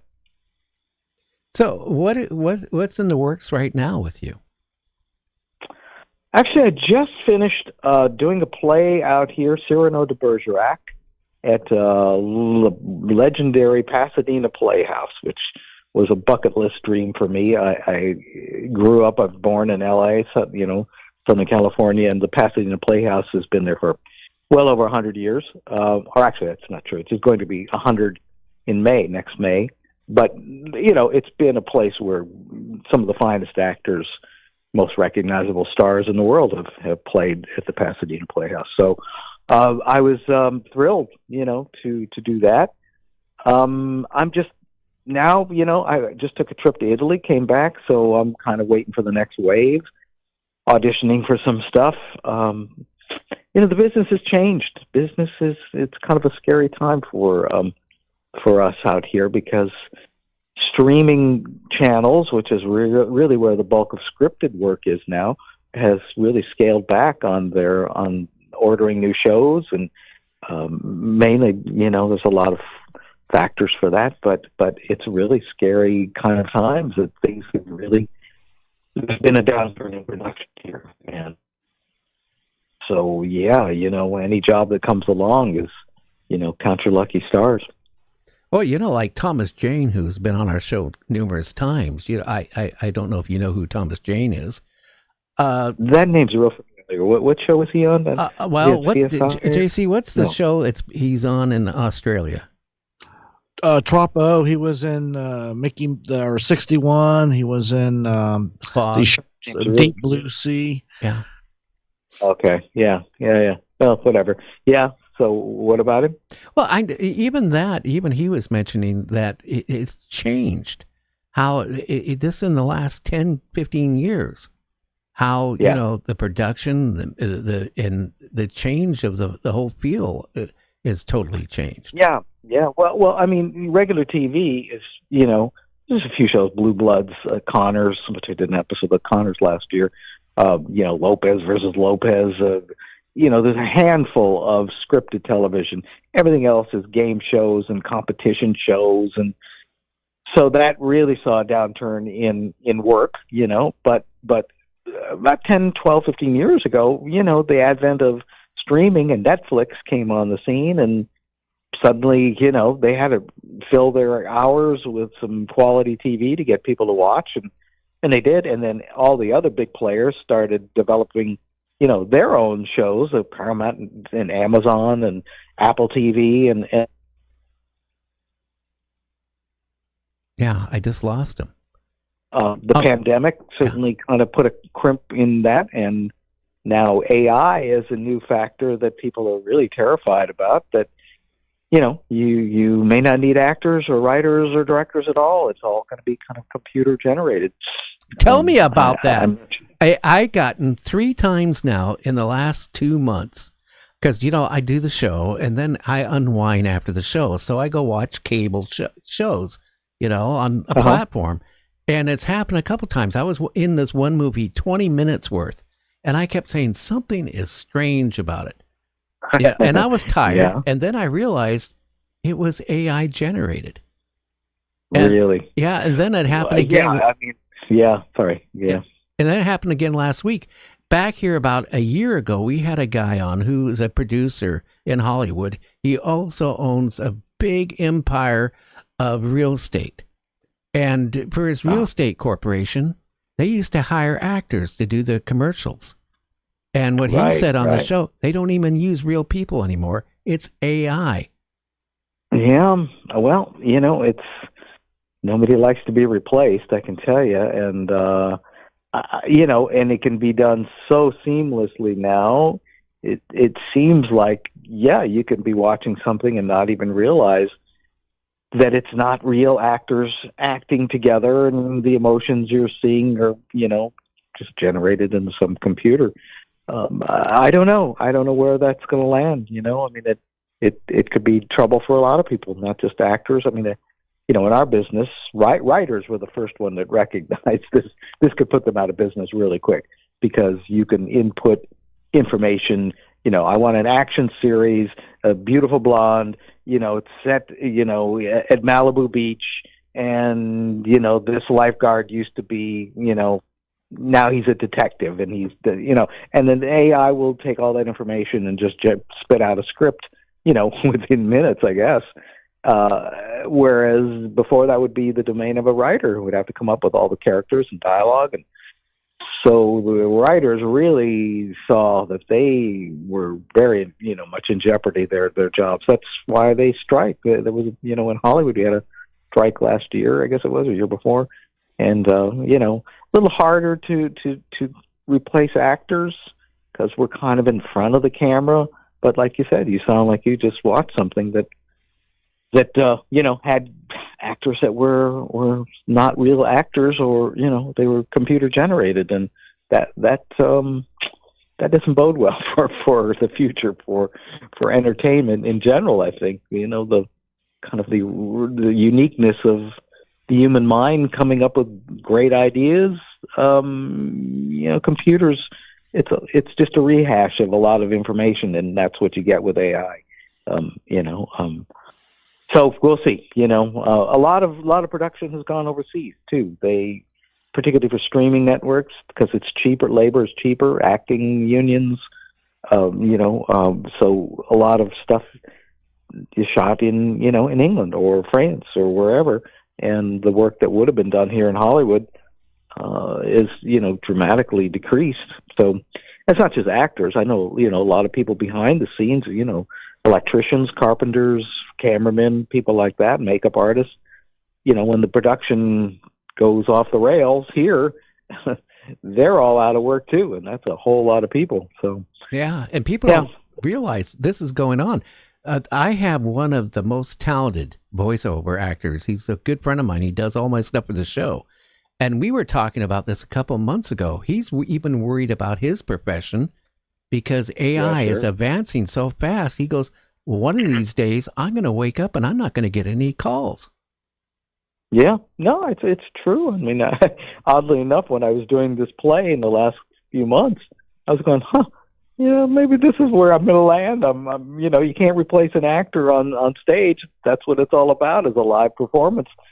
Maybe that's where I land in the last stages of my career, which in some ways wouldn't be that bad. It was a great experience, and I love acting on stage. But I do like working in film, and the pay is certainly way better. And it's fun to do a film when you'll travel to wherever, some exotic place in the world, and they pay you to do it, and you're with some lovely people. Just the experience is something I would truly miss. But it's scary. I mean, that's all I can say for people that I'm at the end of my career. Honestly, I'm 70 years old. How much more? I mean, I would do this till I drop if I could, but the roles that are out there for a guy my age are getting smaller and less. So I'm a realistic person. So I go, I can't change that. It's just the way it is. But nonetheless, I do like what I do, and hopefully I can continue doing it. Well, I'm in the same boat. I'm going on 73, so the phone calls are not like it used to be, like when I was in my 40s. I'll tell you that. Yeah. Well, one question I got to ask you before I let you go: have you or anybody in your family had any strange paranormal experiences, like anything like ghostly things, or shadows or UFOs or anything? Nah, I can't. I mean, I've been out camping places in some remote areas, and sometimes you'll see something really strange in the sky, and you go, it's acting pretty erratically, not like a satellite, or you can usually spot something like that because it's on a straight trajectory. But you go, well, that's not a plane clearly in the sky. You can usually see what that is. But yeah, I've seen some things.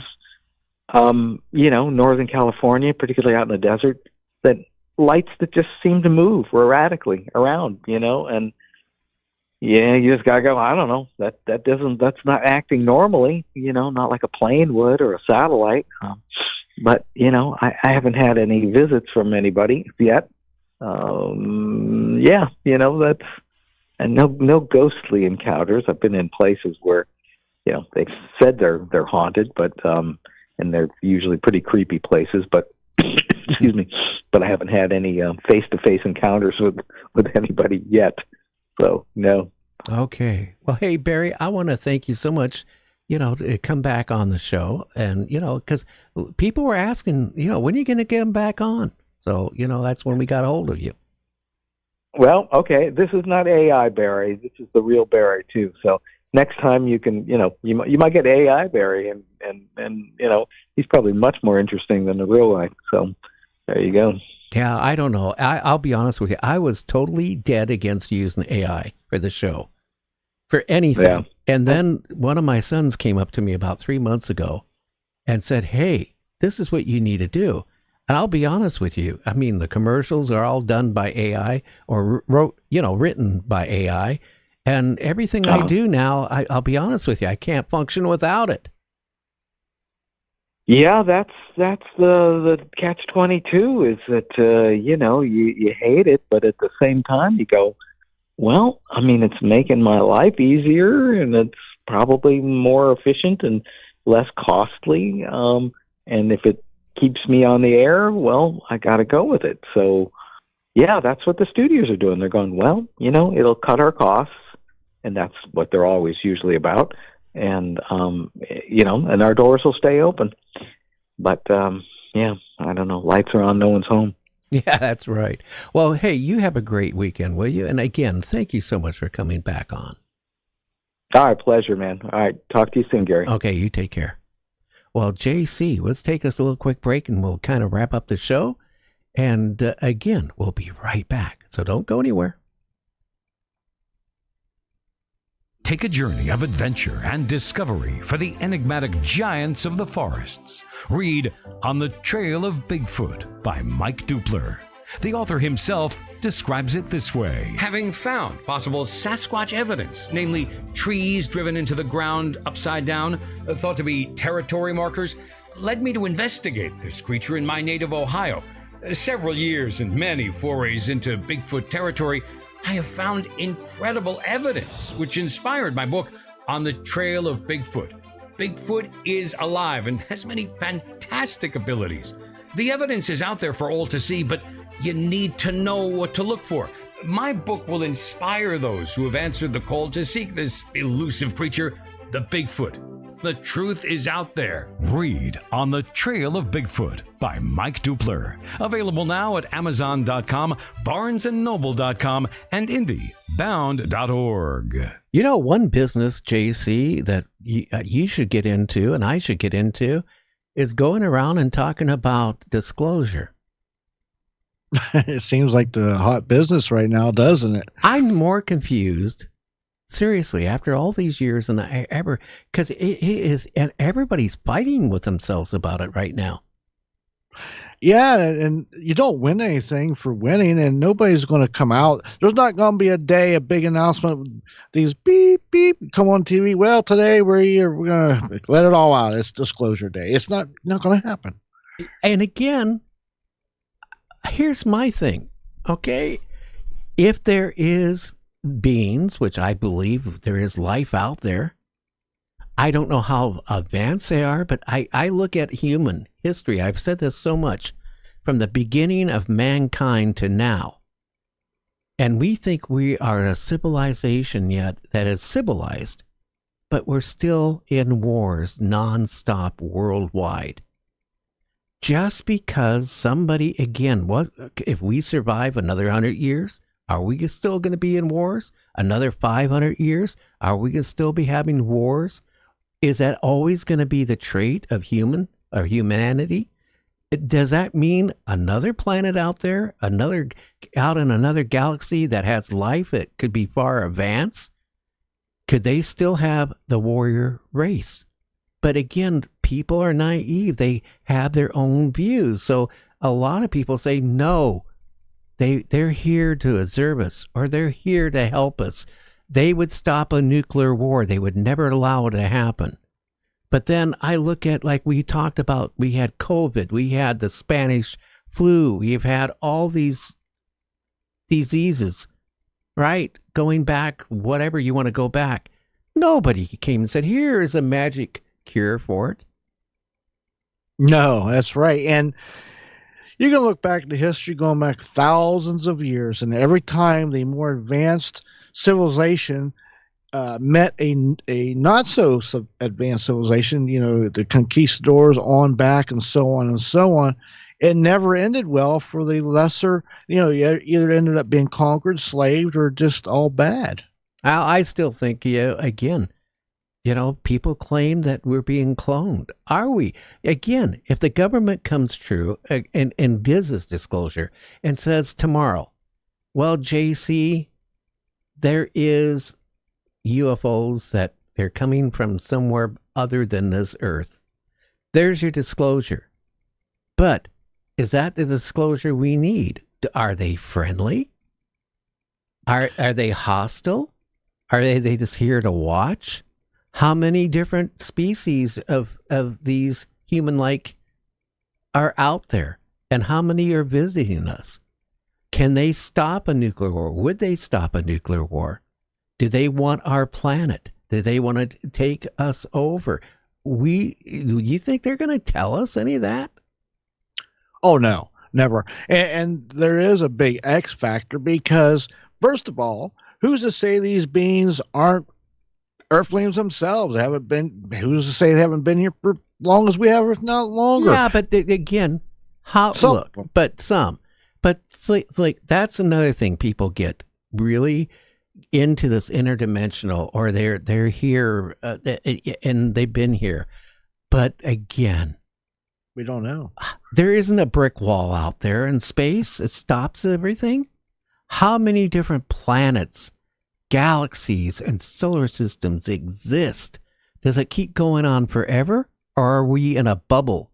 And then if we're in a bubble, what's on outside of the bubble? Yeah. Plus, again, there's so many planetary bodies out there. There could be thousands of different beings coming here. Millions and millions and trillions and quadrillions.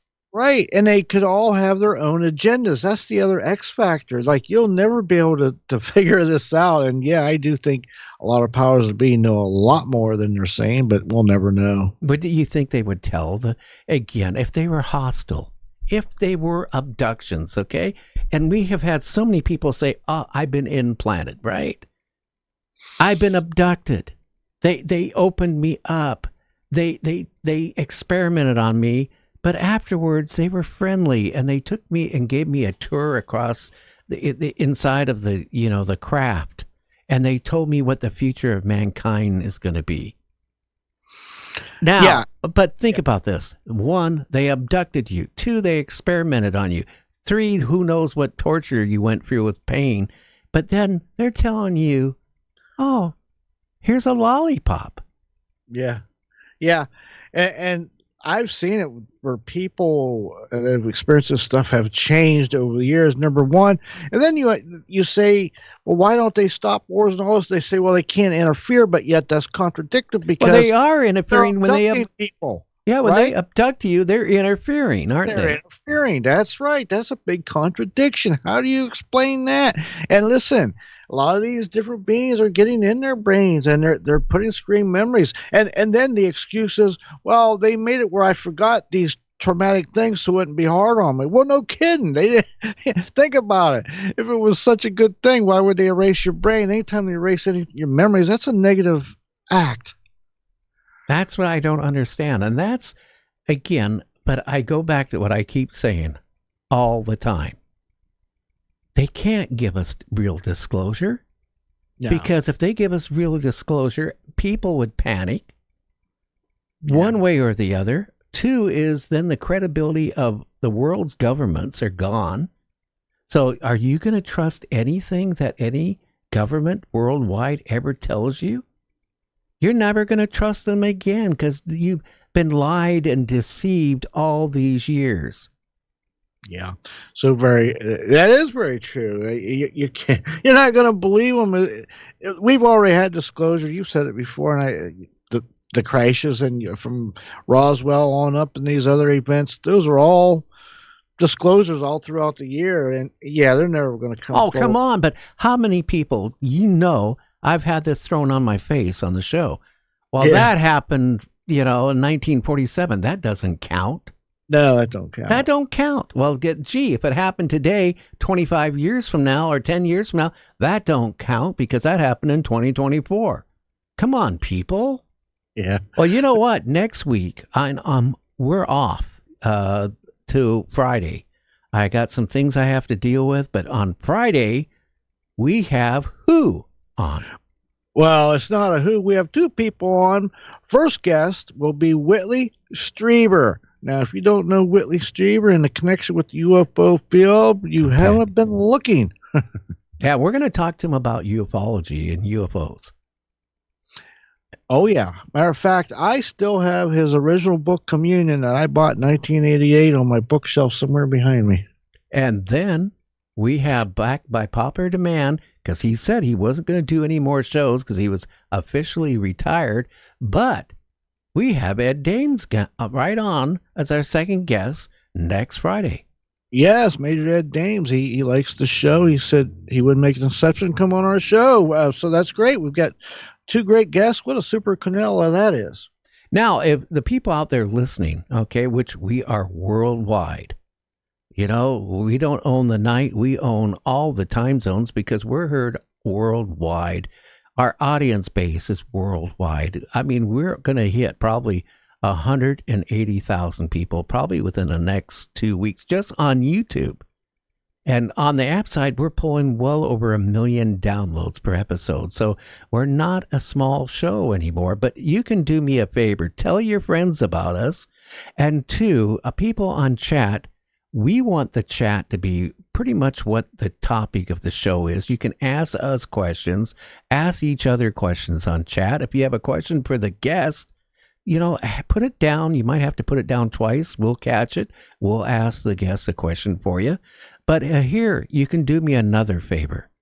We're trying to hook a big sponsor. We got one looking at the show now. But after the show is over, not on chat because people are getting confused, you want to go after the show's over and give us a thumbs up. And then on that episode, like tonight's episode, just go in the comment section and say something. Hopefully it's good. And that is what we need you guys to help us with. I mean, yes, we're asking for a cup of coffee and tea occasionally because to put this show on, people don't realize that we're not doing this as a hobby. But it's really expensive to put a show on, as with many people we have now. I mean, the cost of the production of the show, the cost of the news, for example, and all the other stuff that we put on, and the cost of putting music on here is expensive. So, I mean, I could, again, I got somebody JC, the other day, said, I don't like listening to your shows on the apps because there's like 6 or 7 commercials you put on it. The answer is on that. I want to tell everybody right now, if you listen on the app side, which you are, here's the thing. If you don't pay Apple or TuneIn or iHeart to listen to stuff on that app, they make their money by putting commercials on it. So you're going to hear us, and all of a sudden, right in the middle of a sentence, a commercial gets plopped on. There's an answer to that. Subscribe to that app, pay a few bucks a month. You won't have any commercials. And we try to run on this show no more than 2 commercials. That we got to help pay some of the bills here because you're not buying me coffee. So, we have to run at least 2 commercials to help pay for the show. So I just wanted to explain that to people. Yeah, the services, the apps, they don't do it for free. They got to make money. They got to pay the bills, and we all do. And listen, electricity alone just to run. How about the server cost? That's what I mean. How many computers and servers? Yeah, but not just what I run 7 computers to do the show. Right. But all then we go into a streaming service, which they charge money a month. And the more listeners that listen to the show, the more we have to pay. The more bandwidth. Yeah, we use a massive amount of bandwidth. It's a vicious circle, Gary. Yeah, and also for the quality of the music, I had to step up the bandwidth because, again, you want to hear the music not all garbled. So, I mean, it's all this stuff, it comes into it. What I am trying to do is bring back talk radio like you remember of the 70s and 80s and 60s, which is something that's not going on right now. If you go on to a lot of these podcasts, they're sitting in their kitchen table, they're sitting on the couch, they're eating, they're talking gibberish or a lot of hype with a lot of these shows. We don't do that here. I try to bring the feel back like my friend Art Bell did. I try to make it fun and give good entertainment. And that's what we try to do on this show. Yeah. And try to bring great guests on, have a great conversation, lay back, good music. To put a quality show on, you've got to spend money. So yeah, and it all comes to also how the show flows. And I try to make the show, it sound like if you were listening to the big show out there, I try to make it, the audio is better than most shows. I mean, I put a lot of effort in here for you, not for me. I do this for you people. I love radio. I've been in radio since I was like 11 years old.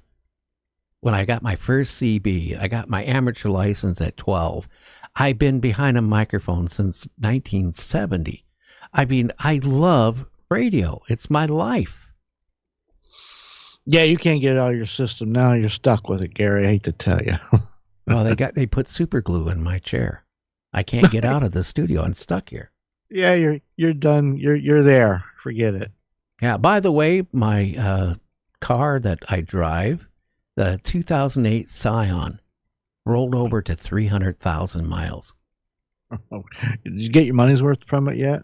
Oh, hey, it has been one of the most dependable cars. I mean, I've gone through a water pump, 3 alternators, and that's all. And, you know, the couple belts, and that's all I've had to spend money on that car. Now, that's not the car that your wife let you use to go to No, Canada. that one we got rid of, you know. Oh, okay, you had to bring that up, didn't you? Yeah. Yeah, she didn't want the car she didn't want the car. She traded it in after it got fixed. After it got fixed. You know what, though? Since that happened early 2000s, she's never, I think I can count on 3 fingers the time she let me drive one of her cars. I wonder why. She won't let me drive her cars. Go figure. She won't let me. No? Absolutely won't. And then, of course, then you got the whole insurance situation, you know, with everything going up and down. And did you even claim something about that? I think I end up telling him I hit a pole. I don't remember. But we only got 4 minutes left. How do you explain? You call up, hey, Geico, I want to report a claim on my car. Okay, Mr. Anderson, what happened? Did somebody hit you? Did you hit somebody? No, I was up in the Canadian Rockies, and we went to an old internment camp, and we encountered a Bigfoot. And it chased us for about 2 miles or so back to the car. And as I was getting in the car and trying to take off, it threw something, either a big rock or a part of a tree, and it took out the fender and part of the door. Are you okay, Mr. Anderson? Yeah, you're all right. Yeah, can you imagine saying that to your insurance company? Yeah. Could you imagine at that point when your policy expires and it's ready for renew, they don't send you a renew? No. You probably better off just saying, you know, you was playing caveman dodgeball and you was on the wrong end of it because, my goodness, you can't tell nobody that. Well, yeah. Well, that's why, you know, for years, I didn't say anything about the show. I only brought it up back a couple years ago because I got tired of, I'm out looking for Bigfoot, and I don't have any protection because they would never hurt me, and so I just carry a little jackknife with me, and you know, and food and water, and they would never hurt me. After I heard that so many times, and I just, okay, they would never hurt you, okay? You're lucky you're alive. Yeah. You know, I meant to tell you earlier, I heard a report earlier today that really had a lot of similarities to yours. They got chased out in this thing. Guy said it went 2 to 4. It was bizarre and chased them and squalled and all kinds of stuff. Well, they don't look like my Uncle Henry, or Harry, I should say, and my Aunt Bertha. No, or if them two got together and had a kid, yeah. I don't know. Do Bigfoot exist? I don't know what I saw. All I know is it wasn't somebody from down the street. I can tell you that. And it wasn't a bear. And I wasn't hallucinating. I can tell you that. No, and that's the now listen, that's just one. There's a lot of stuff out there we just don't know. And some people are naive. There's a lot of stuff up in the air. There's a lot of stuff in the woods that we just don't know. And you know where else, Gary? In the oceans. Yeah, you know, we only mapped a very small part of the oceans. Yeah, allegedly we know what's more on the moon than we do in our own ocean. I don't know. And again, depending on who you talk to about the moon. Yeah. Oh, the moon has atmosphere and air. No, it doesn't. Who do you believe nowadays? Like inner Earth. Oh, yeah, there's an inner Earth and their advanced civilization. I don't know anymore. I just take it. This is a show. It's entertainment. It's fun. Yeah, Mr. Lear. I think the last episode he was on said there was 25 million humans living on the moon. Yeah, and they breathe. I was just reading an article again a couple days ago that we could never live on Mars because of all the different things on Mars. It's no way that a human body could function on Mars more than a few days without dying. I'll tell you what, every day there's new anomalies on pictures on Mars. Listen, Paradelia can't be that perfect. You ever seen some of the pictures that's coming from there? I don't know what to believe anymore. I know. Maybe that's, again, giving us more disinformation to keep us confused. Yeah, that's true. Listen, you're not going to Mars. We got to work on getting to the moon that they've been saying we're going to go to for the last 40 years. Well, again, if we have all this technology, why are we Why are we using candles that light on the other end to go anywhere? And we had that technology in the 60s when we went to the moon. The Chinese had it back in the 16th century. Yeah, they had the rockets. Yes. Yeah. And, I know. Yeah. We just changed what uses to propel it.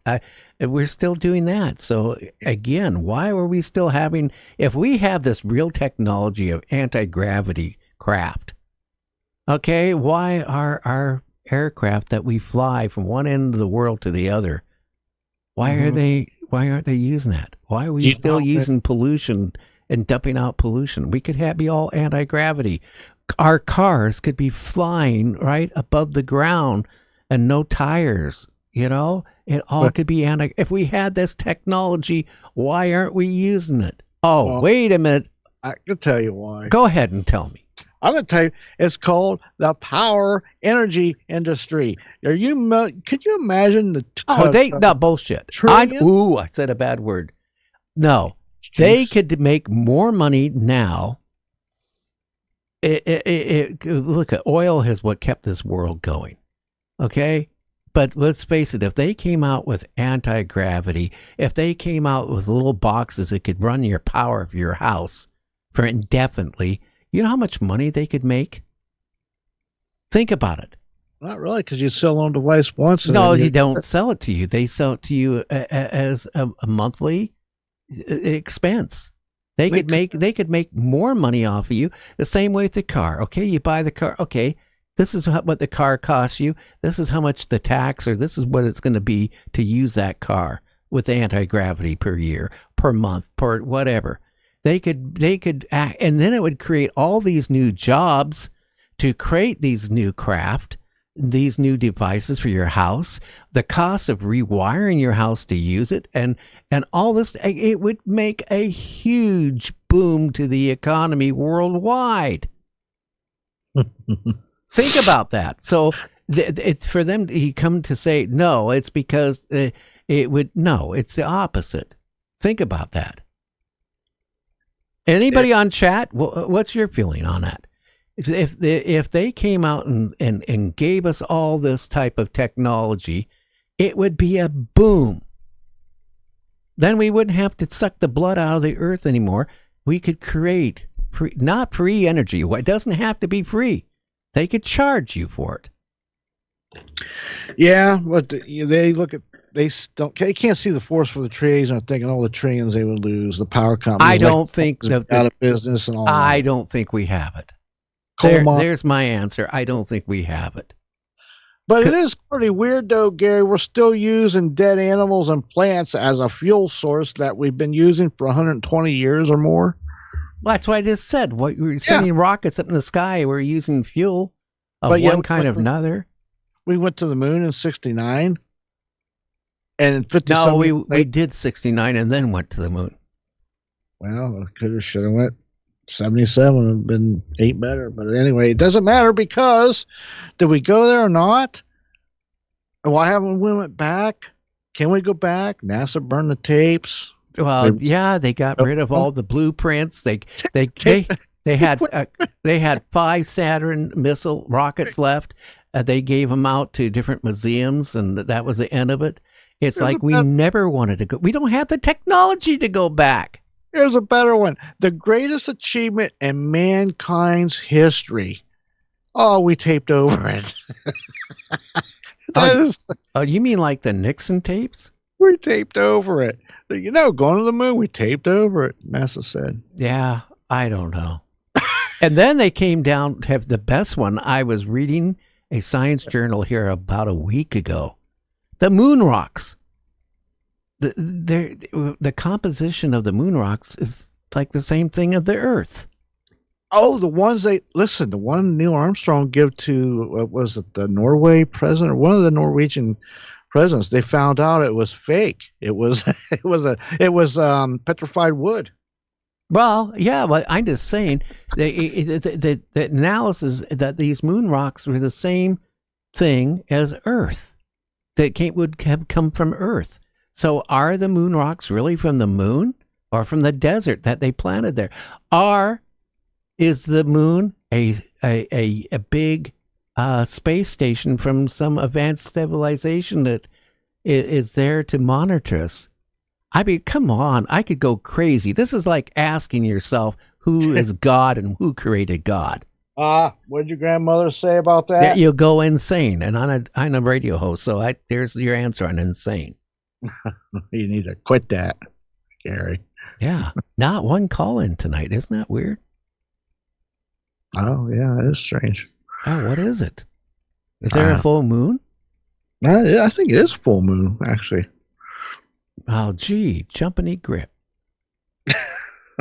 So anyway, we got a great show lined up next Friday. Then we're back on our regular schedule. Come in December, we're going to move the time. I'm telling people now, well, instead of being on at 6 Pacific time and 9 Eastern, we're going to go on at 7 p.m. Pacific and 10 Eastern, okay? I'm doing that because I want to have dinner once in a while with my family. I'm telling you that. Yeah, you got to do what you got to do. You got to do what you got to do. And might as well, if you can eat with your family, you better do it. Yeah, it's better than eating cold food for a couple hours cold.